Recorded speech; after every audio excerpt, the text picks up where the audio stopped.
¿Cómo entender la historia del teatro? El teatro griego evolucionó de los antiguos, quienes dieron paso a las tragedias. Su evolución. De otros. Como la versión culterana del calabozo. Solo podría ser con algún conocido, un amigo, o mejor aún, preguntarle a Los Cuadernos. No nada más ha hecho teatro, teatro chairo. Está ahora sí. Le dio miedo. Se saca los ojos. Se quitan los ojos para no tener que ver. O sea, no aguanta ver la realidad, se saca los ojos. Te saca los ojos. Entonces, a lo que le vamos a llamar tragedia es al que te des cuenta o al proceso de tratar de evitar aquello que te dijeron que ibas a hacer. Son varios elementos. Por supuesto que específicamente donde se cierra el círculo trágico es con el reconocimiento de lo que, O sea, cuando te das cuenta de lo que hiciste. Pero algo que es importante es que para los griegos su relación con las divinidades era algo muy coloquial y estaban muy en contacto con su religiosidad. Y eso es un elemento que siempre está presente en las tragedias griegas, que ya en nuestros tiempos es difícil ubicar más. Digo, viniendo del hombre que digo que él está muerto, él reconoce ese elemento precisamente por eso, por percatarse trágicamente de cómo ya no tenemos esa relación con lo divino, porque ahora el hombre es divinizado. O sea, no lo dijo por ateo. No, para nada. Porque hay el tema de que es un ateo. No, lo dijo porque... Desde mi interpretación, no. O sea, lo dijo más bien porque hemos perdido el contacto con lo divino y entonces es un reclamo, algo parecido, Dios ha muerto. Entonces la tragedia es justo, o pareciera que es, cuando este personaje evita lo que el destino le dice, cumple con el destino, es decir, hace lo que le dijeron que iba a hacer y luego lo reconoce. Así. O sea, a mí me dijeron, ponte el cinturón de seguridad. Y yo les dije, ay, no, ¿qué cinturón de seguridad? Shh, ¿cómo de que Y no vayas cansado manejando, o pedo. Me pongo pedo, me desvelo y no me pongo el cinturón de seguridad. Y me doy en mi madre y me salgo por... Y ya me estoy muriendo y digo, ay, güey, no me puse el cinturón de seguridad. Y me puse pedo. Ahí yo me doy cuenta de lo que hice. Y estoy en contra de lo que me dijeron. ¿Esa es la tragedia? ¿Algo parecido? En menor escala, pero sí. Bueno, sí, para ponerlo más cercano, ¿no? Sí, Sí, para ponerlo claro. más cercano, sí. Vamos, como estructura básica, sí. Okay. Hay otro elemento. El teatro para el pueblo helénico era una actividad muy importante. Era también la oportunidad de reconocerse en tanto ciudadanos de la polis en una historia. Siempre ha habido esta necesidad que tenemos los hombres de contarnos historias, ¿no? Y si se percatan, la arquitectura del teatro griego clásico, pues no es como la de ahora, era un escenario al aire libre con un semicírculo de graderías rodeando el escenario, donde el espectador no solamente veía a los actores, también veía a los espectadores, tenía un contacto con y era al aire libre y se hacía de día. Y se hacía de día. Entonces, en tanto fenómeno, era una invitación a reforzar la colectividad. Vamos a extrañar por qué ahora también es tan difícil llenar las salas. ¿Me explico? Sí, es un poco lo que sigue pasando en los pueblos. O sea, yo hago una fiesta en el pueblo, ¿no? Para la santo patrono, la santa, ¿no? La persona a la cual yo le voy a hacer, o la diosa o la virgen a la cual yo le voy a hacer la fiesta. Y entonces, junto con los mayordomos, hago la fiesta ya un colectivo. Y el pueblo donde se baila, se dan, entonces se hace incluso teatro, ¿no? Se hacen actividades artísticas. Se danza, hay música, se come. Es algo que es interesante en el caso de México, que está también muy vivo por otro lado, pero en ciertas localidades. En la Ciudad de México sería imposible ver eso cotidianamente. Tienes que pero hay barrios, ¿no? Pero no es tan... Sí, pero vas a los pueblos, vas a provincias. Digamos, si empieza el tráfico, suelen a correr con los granaderos, yo qué sé. Entonces, nunca se sabe. Por eso me parece interesante cuando volví a encontrarme con ese libro, fue justamente por estar estudiando historia y toparme con este sujeto loco y maravilloso que es Nietzsche. Pero también es una reflexión de, bueno, ¿y qué ocurre entonces con nosotros ahora en el teatro? sí creo que en gran medida tiene razón, ¿no? El espíritu apolíneo, mi reyismo está ganando, ¿no? Y sí hay como esta necesidad de alimentar la imagen individual. También lo vemos ahorita en el teatro, los actores ven el teatro, digamos, sin generalizar, con sus excepciones, pero ven el teatro como un trampolín para el cine y la televisión, y todos creen que van a hacer Brad Pitt y Angelina Jolie, cabrón, pues no, la verdad es que, bueno, estamos en México, y pues no funciona así el teatro, ¿no? No me extraña que estemos también batallando porque la gente vaya, cuando lo que importa ya no es tanto la historia y cómo el colectivo se reúne a observarla y a reflexionarla, sino quién la actúa, ¿no? Y si se puede lograr el autógrafo al final. Entonces hay como un círculo vicioso donde se alimenta además esta figura individualizada y narcisista del artista, ¿no? De ahí que me pareció interesante. ¿Y qué dice Nietzsche? Que debería ser de otra manera. Dice Nietzsche que lo que él propone es ni tomarnos tan a pecho el yo solo sé que no sé nada, y empezar a también hacer un cuestionamiento de la era moderna y de este principio que él llama principio de individuación, es decir, de este egolatrismo absoluto, ¿no? Malkovich, Malkovich, Malkovich, Malkovich, Malkovich, Malkovich.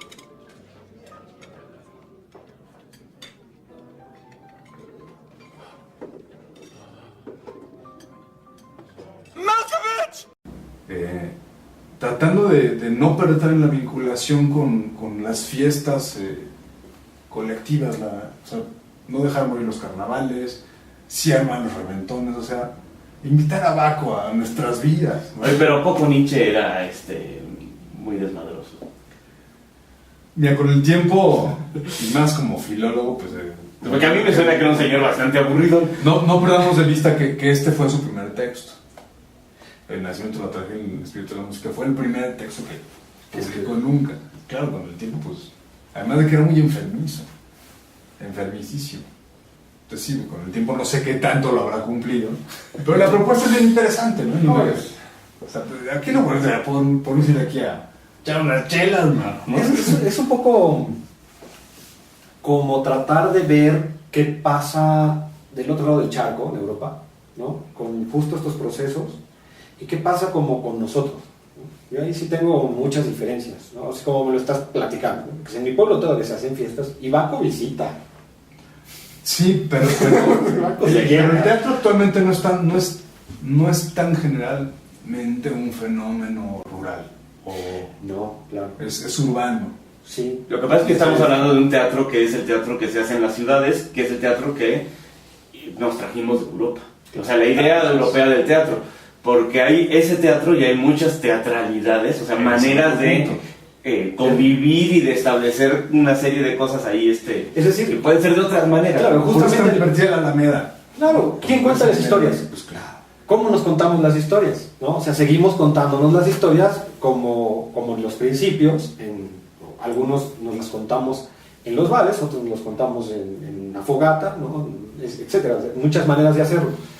Cuando se vuelve este asunto apolíneo, como lo llaman,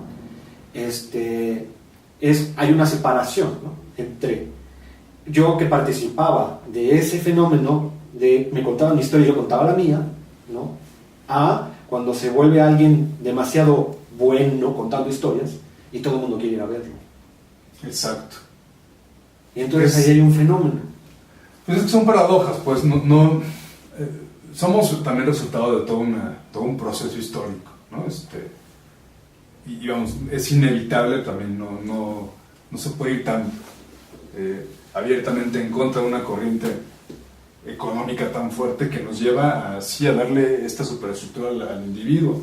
Pero también creo que estamos llegando a un punto donde la colectividad está empezando a manifestar nuevamente su fuerza y su importancia. Está demandando algo, está diciendo, demandando. venga, aquí estamos todos en cola. Digo, es muy penoso que en el caso más reciente se tenga que llegar al extremo de que haya 43 desaparecidos, es decir, ya una colectividad, para que la colectividad reaccione, ¿no? Decían, hermanos, que el mexicano tiene un umbral de resistencia muy amplio, hasta que no se meten con los hijos, no responden, ¿no? Pero nos pueden mientras quitar las tierras, quitar los recursos, etcétera, etcétera. Entonces, siento bueno, más bien pienso que ahorita lo que está ocurriendo es esta transformación hacia un nuevo modelo que no sabemos en qué va a parar, pero donde sí la colectividad está demandando nuevamente un contacto sin perder la individualidad. Oye, ¿y qué lugar tiene este teatro que nos trajimos de Europa de alguna manera y que es un teatro apolíneo y muy individualista en esta necesidad de colectividad? Porque además siento yo que nunca embonó muy bien aquí en México ese teatro, ese tipo de teatro. Yo no le entiendo, carajo. O sea, sí, a mí me traes al especialista, quien sea. Ajá. Lo traen de allá de las Europas. De Alemania. De Alemania o Francia, ¿no? Porque saben un chingo. Saben muchísimo de eso. Se siente y me pone una obra, la que tuve, Boto Strauss. Boto Strauss, imagínense. ¿No?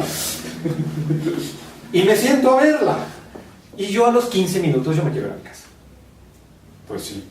Pero justo, ¿cómo funcionamos entonces? O sea, ¿a qué le estamos llamando desde este lugar arte cultural? Porque esa es la primera pregunta.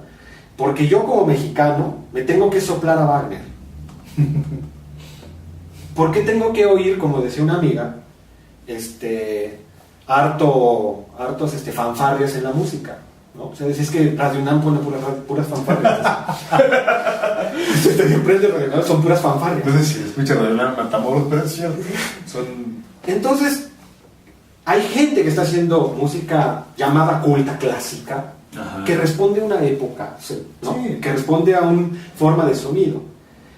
¿Cómo yo, mexicano, me acerco a la cultura, no a la cultura, al arte europeo? Es que ahí está justamente la discusión más interesante, justamente a partir de esta lectura de Nietzsche. México es un país de enormes contradicciones y donde dos procesos históricos no se han mezclado, se colapsaron y se siguen colapsando uno frente al otro. El proceso histórico prehispánico, antes de la creación de esta extraño ente que fue la Nueva España, era muy diferente a lo que los españoles traían consigo. Y de alguna forma muy extraña también, a pesar del colapso, pues se ha logrado establecer esto que llamamos ahora México. Conviven, coexisten. Tú le dices muy claramente sí. Con una dominación de uno sobre el otro muy marcada, ¿no? Claro, pero por ejemplo, pero también es cierto, las comunidades rurales, ahora que estoy en Tlayacapan también lo veo, defienden a capa y espada sus usos y costumbres, y más allá del debate de si es o no adecuado ante un sistema constitucional como el mexicano, tiene por supuesto que una explicación histórica, donde su identidad, su arraigo a la tierra, incluso, se ve manifiesto en sus tradiciones, y curiosamente no existe este concepto o parte, vamos, en parte por eso se da la Revolución Mexicana, porque la idea de la propiedad privada de la tierra no era algo fácil de asimilar para una buena parte de las comunidades rurales de México, donde todo era comunal, donde el ejido era, pues, la tierra es de la comunidad. Para un país tan dionisíaco en ese aspecto, insertarle el proceso liberal que dice que cada parcela de tierra tiene que pertenecerle a alguien, pues ha sido una fractura que no se ha logrado resolver hasta ahora, ¿no? Por supuesto, yo estoy de acuerdo contigo, es muy difícil querer insertar con calzador el proceso cultural europeo y sobre todo el teatro, cuando hay otra... Sí, porque además hay esta cosa que nos dicen todo el tiempo de que esta es la cultura, las bellas artes, el teatro, lo bonito, ¿no? Y entonces uno acaba sintiéndose un idiota porque no le entiende, porque se aburre. Sí, justamente. ¿No? Todo el tiempo nos pasa. Y nos pasa, ojo, nosotros nos dedicamos a hacer teatro y también nos pasa. Claro. ¿No? O sea, vamos a ver al teatro de nuestros amigos y decimos, santo cielo, ¿por qué me estoy aburriendo tanto? No lo entendí. No entendí. Y me va a preguntar a la salida si me gustó. Y digamos como Marguerite, ¡felicidades!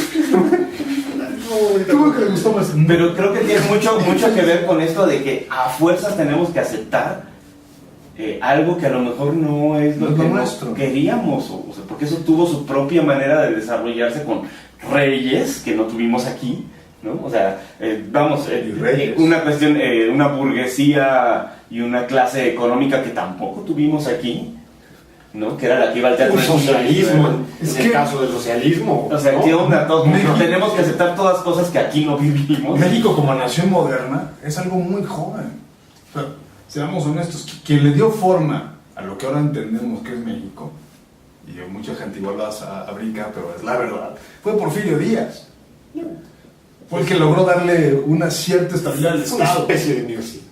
Exacto. Sí, le dio forma a esta nación, pero también a costa del exterminio de los yaquis, bueno, no del exterminio, pero el casi exterminio. Bueno, y así, ¿no? O sea, Porque había una serie de Es que elementos no asimilados. Justo el pensamiento de nación viene por aniquilar lo que no está dentro de tu concepto, ¿no? Es un modelo Aniquile- europeo liberal, Exacto. español, sí, el liberalismo español, pero liberal a fin de cuentas, insertado con calzador en un contexto donde también por otro lado era muy difícil para México no encontrar una manera de asimilarlo, porque finalmente era la dinámica mundial, ¿no? que ahorita ya tiene sus expresiones más extremas. Pero la gran dificultad para México ha sido esa. ¿Cómo modernizas una nación que es tan tradicionalista al modelo del antiguo régimen feudal, ¿no? Que sí, el virreinato fue también lo que nos heredó, no lo podemos negar, con la salvedad de que dentro de las enormes injusticias que se cometían durante el virreinato, sí, los indígenas sí tenían un lugar. ¿Qué ocurre cuando se empieza a modernizar con el proceso porfirista? Se les quita ese lugar. Y todo lo que la legislación de Cádiz de alguna forma había todavía garantizado durante los años de independencia al establecimiento de la República, se fractura con Porfirio Díaz y los indígenas pierden ya una posición. O sea, ahí pasa algo interesante porque dices, Porfirio Díaz hace la idea de nación moderna de México, pero el costo es de hacer a un lado lo que no embona. Exactamente. Que son los pueblos indígenas, que son un chingo. Y en el teatro vemos cosas espantosas como las operetas, ¿no? Que a mí, lo personal, mi abuelo era director de ópera, ¿no? Me gusta mucho. Vemos cosas de ese tipo, aunque hubo operetas resistencia, pero vemos un tipo de fenómeno de querer meter otra vez historias europeas a tratar de educar, por así que educar a los rurales, educar a los campesinos, educar a la gente de México que no embonaba con el pensamiento europeo y que lo vemos también todavía con los, o sea, lo más grande que pareciera que lo más grande que tenemos en México de música clásica es el vals sobre las olas, ¿no? Que es una cosa también que barbaridad. El guapango del Moncayo, Bueno, ¿no? sí, justo otras historias, ¿no? De tratar de hacer, de machar una cosa con la otra. Pero justo regresando a Nietzsche, nos seguimos hoy haciendo esa pregunta. ¿Cómo hacemos para que esto que se llama Apolo empate con ese vacuo interno y podemos tener algo? Mi propuesta, o sea, que es algo que he estado contemplando últimamente, es volver a la vista al público de nuevo. O sea, los que hacemos teatro sí nos hemos desvinculado del gran público, ¿no? de la ciudadanía, llamémoslo de alguna manera, porque nos hemos vuelto nosotros nuestro propio público, a la manera del modelo europeo. Yo quiero hacer un paréntesis y decir que Aaron ha hecho teatro comercial, Sí. ha dirigido a Laura Flores, a Alejandro Camacho, es decir, él ha trabajado también en este otro circuito de teatro, no nada más ha hecho teatro chairo. Estando ahora sí Hay que definir qué es Chairo porque hay gente de otros lados que no sabemos qué es Chairo. de por sí Chairo es todo un término. He tenido la O fortuna. sea, conoce, sabe de lo que habla cuando habla de una cosa y de la otra. Bueno, esta es Matamoros, de hecho, también, haciendo giras, y he tenido también pues sí, el privilegio, junto con Camacho y la Jones, cuando todavía eran pareja, llevamos una obra a Nueva Rosita, Coahuila. Y para mi sorpresa, no había teatro, lo hicimos en un salón que se usaba para los 15 años y las bodas, en un templete que se improvisó. Ellos nunca tuvieron ningún problema en hacer la obra. Y el público entró y les llevamos a Darío Fo, curiosamente. Darío Es Fo. europeo. Darío fue un dramaturgo italiano con una obra que hablaba sobre una relación de una pareja no cerrada sino abierta, que estaba dispuesta a cada uno tener sus parejas, además de su marido y mujer, ¿no? Y a lo que voy es, en esas condiciones tan extremas para nuestro exquisito gusto culterano, era tan divertido también poder decir, bueno, ¿de dónde voy a agarrar la escenografía? Pues jálale por acá el alambre y a ver cómo le hacemos, ¿no? Y que salga la obra. Y donde la gente, al final de cuentas, el público, no sé, desde mi experiencia, no está tan al pendiente de qué tan bonita quedó la escenografía de Ballina o de El Maestro Luna. Lo que necesita es contacto con la historia y con los actores. Entonces, mi propuesta es, pues regresemos a las calles, ¿no? Al teatro callejero, al teatro al aire libre. También creo que como actores nos foguean, a los directores nos exige pues otros lenguajes, además de las otras propuestas que se están dando, ¿no? Microteatro y demás, pero que son, desde mi punto de vista, reproducciones mini de un mismo modelo que ya está agotado, ¿no?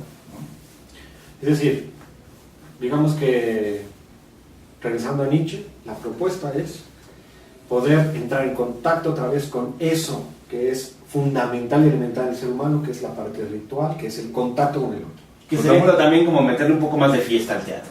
Exacto. En el otro programa del teatro isabelino mencionábamos que era un poco ir a una kermés, ver una obra de Shakespeare, ¿no? Ibas a la kermés y además había una obra, ¿no? Porque había un relajo, la gente estaba bebiendo, comías, te ibas con las putas de junto, regresabas otro rato. Ahora que iremos a Oaxaca, porque tengo entendido que iremos a Oaxaca, tuve la oportunidad el año pasado de vivir unas experiencias teatrales más deliciosas saliendo de una boda.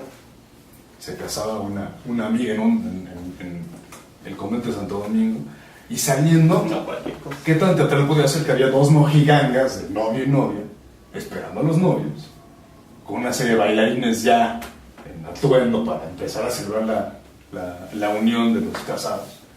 Y por supuesto, una cuadrilla de vatos cargados con botellas de mezcal para todos los asistentes. Entonces empezó la famosa calenda, el recorrido de la iglesia al lugar donde se va a tener ya el banquete. Y pues por todas las calles de Oaxaca, todo el mundo bailando y bebiendo mezcal en la calle, parando el tráfico, al punto de que la gente, curiosamente ahí sí en Oaxaca, que es una ciudad todavía con un arraigo indígena muy muy fuerte, pues no hay problema si de repente pues, les paran el tráfico porque está pasando la calenda. Es más, son capaces de bajarse del coche y meterse en la fiesta, ¿no? Por supuesto que fue algo como una conexión directa con, claro, es que es este espíritu, y se te olvida todo, se te van las inhibiciones porque te dan ganas de bailar, de chupar, de besar a la novia, agarrar la nalga a la novia, esa paz, sí, nacen los instintos bajos que por otro lado generan ese sentido de comunidad, que creo que es justamente la crítica de Nietzsche. Está bien, que bueno que logremos este avance científico y demás, pero ¿dónde quedó la comunidad? Te voy a una pregunta bien difícil. Ya vas a empezar. Ay, hasta yo sentí miedo. ¿Qué autor, dramaturgo, le hizo caso a Nietzsche? Creo que el que más se acercó, justamente alemán, fue Frank Wedekind, que tiene 2 horas, bueno, en realidad ahora se plantea como una sola, que es El espíritu de la tierra y La caja de Pandora, y cuentan la historia de Lulú. Pero de entrada la cuentan, la primera escena con la que abren las 2 horas, es que en una sola obra tan larga que tuvieron que partirla en dos. Es un circo, un maestro de ceremonias de circo, acompañado de saltimbanquis y demás, invita al público a desempeñar el espíritu de la tierra y abrir la caja de Pandora y conocer a Lulú. ¿Qué es una caja de Pandora? Otro mito griego. Ayúdenme, porque luego se me van algunos datos, pero si no mal recuerdo, Pandora era otra deidad que en una caja había encerrado todos los males del universo.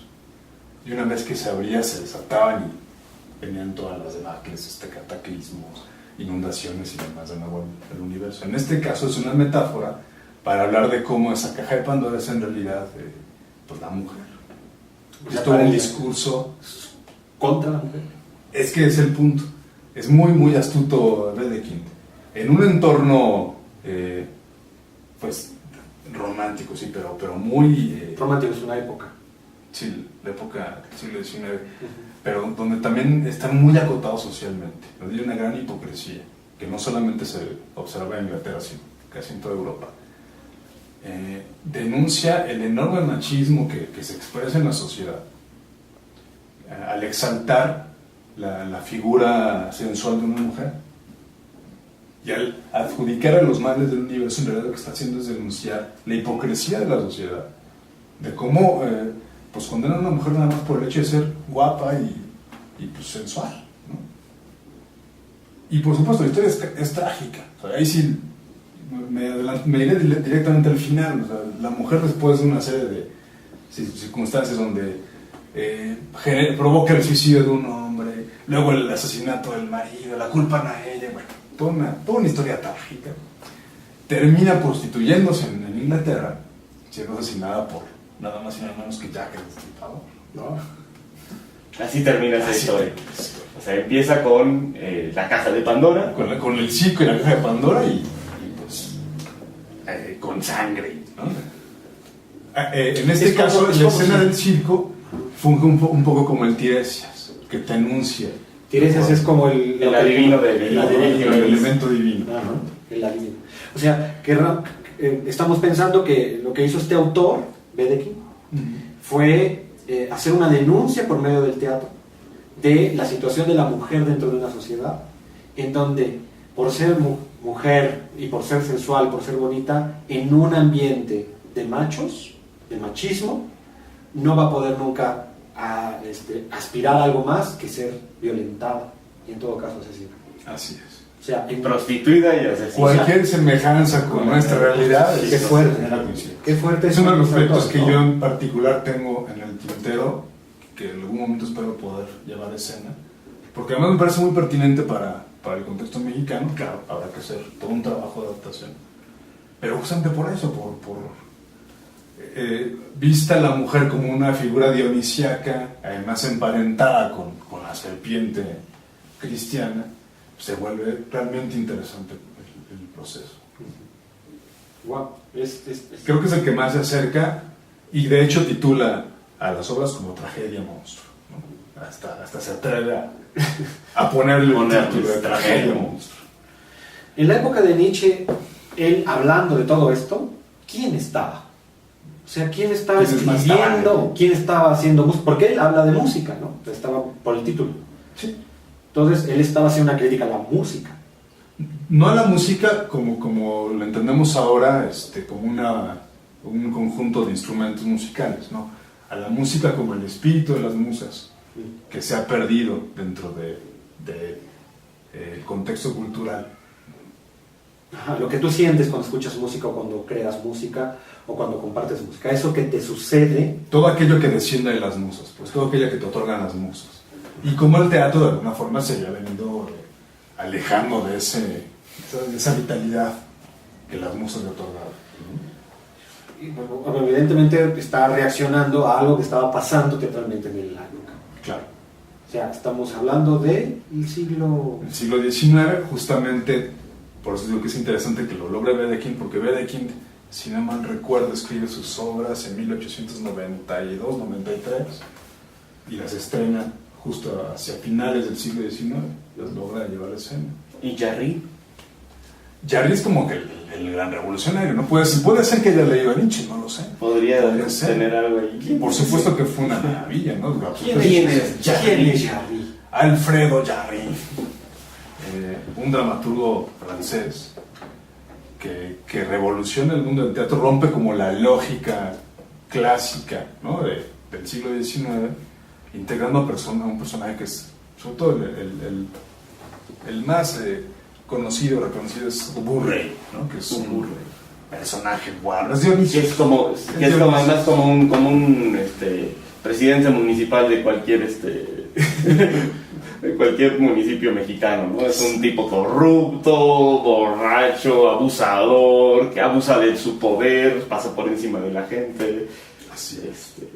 Entonces, digamos que esta idea de Nietzsche se está manifestando constantemente en diferentes autores, tratando de entrar en contacto, digamos, con esta parte dionisiaca, tratando de hacer...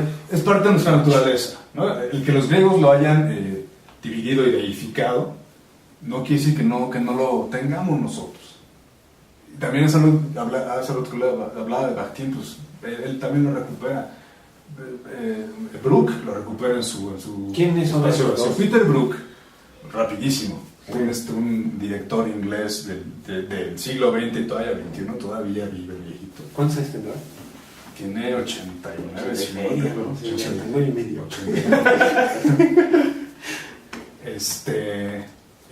Escribe un texto teórico donde explica, a su parecer, las formas en las que se manifiesta el teatro, ¿no?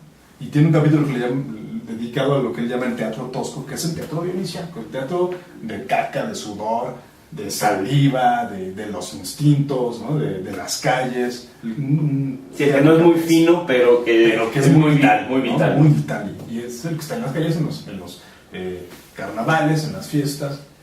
Y sí, por supuesto que Jarry, este autor premio, él sí es de la transición del 19 al 20, lo recupera, y eso también muy famoso por ser el primero en introducir una palabrota, ¿no? Dentro de un texto dramático, disfrazada todavía, y menciona mierda, en francés mierda, ¿no? Mierda, ¿no? Pero bueno, ya era como el gran escándalo de la época. Ahora bueno, ¿no? Ya ni eso genera impacto, man. No, ya no. Ya estamos muy acostumbrados justamente a ver que a lo mejor eso también, estamos tan acostumbrados a ver imágenes tan fuertes en televisión o en la realidad, que de pronto el impacto de una obra de teatro no es tan contundente como lo veíamos en otras épocas, cuando se hablaba de griegos que hablaban también de sácate los ojos, ¿no? Y esta historia, ¿no? De mata a tu padre y cógete a tu madre.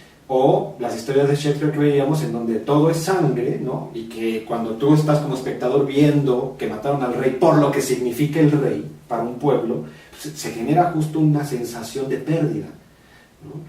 La tragedia de Shakespeare, las tragedias de Shakespeare responderían entonces un poco a la parte todavía de lo que habla Nietzsche, ¿no? O sea, digamos que Shakespeare sí es está combinadito. Shakespeare, yo le llamo autor bisagra. Porque une dos eras. La era antigua del medievo, donde la cultura popular y justamente los carnavales estaban muy presentes, con la cultura ilustrada que vendrá con el Renacimiento, ¿no? Entonces, todavía podemos percibir algo de esa cultura popular y de ese espíritu de inicia con Shakespeare, porque él lo vivió todavía lo pudo rescatar. Y claro, por supuesto que está presente en sus obras, igual que Cervantes en el caso de la Madrigal castellana, ¿no? Tiene otras obras, Nietzsche. Tiene muchas otras obras, ¿no? Después ya se concentra más como filólogo en trabajar más el lenguaje, como filósofo en exponer sus ideas. Así hablaba Zaratustra. Hablaba Zaratustra, Una de sus obras. Una más de sus obras. No sé, ahorita no recuerdo muchos títulos más, pero tiene también por ahí un libro de crítica hacia la historia, porque estaba también en boga el positivismo kantiano, entonces hace toda una crítica muy interesante a otras perspectivas de la historia. Y bueno, pues es de estos autores que son de la era de Max Weber, un sociólogo que pues transformó también nuestra visión de la sociedad. Bueno, podemos hablar muchísimo. Tenemos que seguirle con esto, porque habrá que ver otra sesión. Sí. Nada más rápido, no perdamos de vista que en México uno de los grandes elementos que hemos tenido de este teatro dionisiaco ha sido el teatro de carpa, el teatro de palillo, ¿no? De donde salió Cantinflas. De eso vamos a tener un capítulo completito de teatro cabaret y todo esto que ha venido acá. Y que siempre se revitaliza por esa vía, ¿no? Pues muchas gracias, Aarón. Gracias por acompañarnos en este programa de Los Cuadernos. Vamos por una chela, ¿no? Sí, vamos. Los esperamos el próximo capítulo. Muchas gracias. ¿Cómo entender la historia del teatro? El teatro griego evolucionó de los antiguos, quienes dieron paso a las tragedias. Su evolución. De otros. Pensé que era como la versión culterana del calabozo. Solo podría ser con algún conocido, un amigo, o mejor aún, preguntarle a Los No Cuadernos. nada más ha hecho teatro Chairo. Está Brasil. Le dio miedo.